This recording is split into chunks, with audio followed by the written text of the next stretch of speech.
Guys, pasok ko siya ng work ako, mag-jogging ako. Sana all. Yun ang work-life balance. Bye! Love you. Ingat. Chat ka. Love, bye-bye. Hey guys, nag-work na si Bebe. And ako, i-jogging ako dito sa BTC kasi hinatid ko siya. So sayang yung parking ko kaya mag-jogging na lang tayo dito. Okay. Nag-jogging muna ako, walking, konting galaw para kunwari productive. After that, may nakita akong Starbucks malapit sa office ni Bebe and nakipaghilamos na rin ako at nagpalit na ako ng shirt. And of course, magko-coffee tayo dito. Nakakaya naman kung hindi tayo bibili. So, nag-open na rin ako ng laptop para naman kahit pa paano may progress ako, mayroon akong magawa for today. So, every time nagko-coffee shop ako, lagi ko itong ginagawa. Nagtatrack ako ng finances namin through Excel. So, check in and out and saan napupunta yung pera natin. Basta? Basta? Ay, kasama vlog ko. Vlog ka kasi. Ako kasama. Guys, tapos na kami mag-lunch. Real quick na lunch. Love you. Content creator.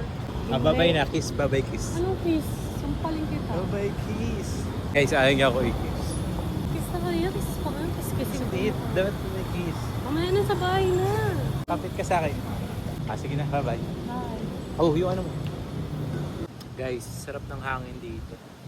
Habang hinihintay ko si Bebe. Tapos after humiga lang ako sa damuhan, walang iniisip, humihinga lang. Minsan ganito lang pala kailangan, no? Slow day, fresh air at konting pahinga. Hinihintay ko siya mag-out pero feeling ko ako yung naka-recharge today. Guys, panyeta, sarap na higa ako dito. Iputan ako. Buti hindi ako naging bato.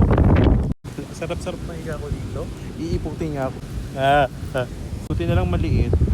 Googs, di ba sto? Guys, pa-out na si Bebe. Let's go.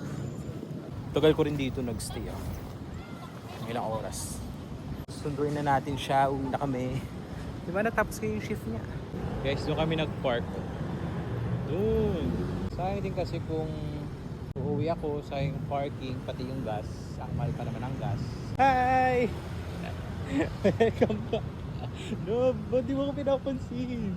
Naiya ka ba sa akin? Guys, naiya siya kasi content creator na ako. Guys, uwi na kami. Bye-bye. Uwi na kami, guys. Kanina pa ako dito.